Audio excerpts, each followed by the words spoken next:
دەنگی سروتی ئاینی زەردەشتیەکان دێ بە زمانی کوردی.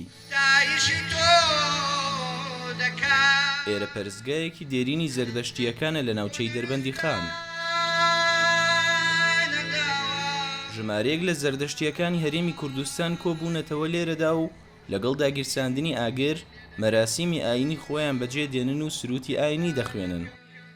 وحی لە ئاینی زەردەشتیدا بە منطقە بە عەقڵە بە هۆرمۆنەیە ئەشوو زەردەشت 100 پرسیاری لە ئاهورامەزدا لە خوا لە بوون لە وجود کرد تا گەیشتە ئەوەی کە خۆشی بەشێکە لە وجود بەشێکە لە بوون وەڵامی 100 پرسیارەکەی وەرگرتەوە و ئەوە بووە هۆی وحی لە ئاینی زەردەشتیدا. بەپێی سەرچاوە مێژوویەکان ئاینی زەردەشتی یەکێکە لە کۆنترین ئاینەکانی جیهان کە بە بەردەوامی شوێنکەوتووی هەبووە و گەرچی بۆچوونی جیاواز هەیە لەسەر کاتی سەرهەڵدانی بەڵام کۆنترینیان ئەگەڕێتەوە بۆ 500 پێش میلاد.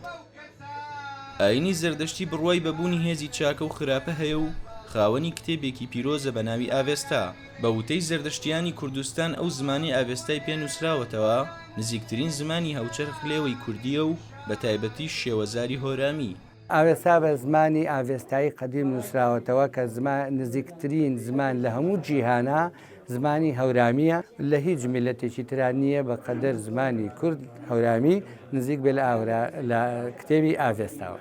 گەرچی بانگەوازی ئاشکرای شوێنکەوتوانی زەردەشتی لە کوردستاندا بۆ تەنها چەند ساڵێک ئەگەڕێتەوە بەڵام ئەوان دەڵێن زیاد لە 100,000 شوێنکەوتووی هەبووە و نەیانتوانیوە بە ئاشکرا خۆیان پیشان بدەن.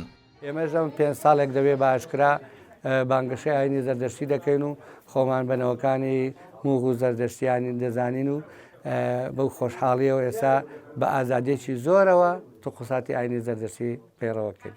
گەرچی زۆرێک لە خەڵک زەردەشتیەکان بە ئاگرپەرست ناو ئەبەن بەڵام ئەوان ئەم بۆچوونە ڕەت دەکەنەوە و دەڵێن کە ئاگر تەنها قیبلەی ئەوانە و بەلایەنەوە پیرۆزە نەوەک بیپەرستن.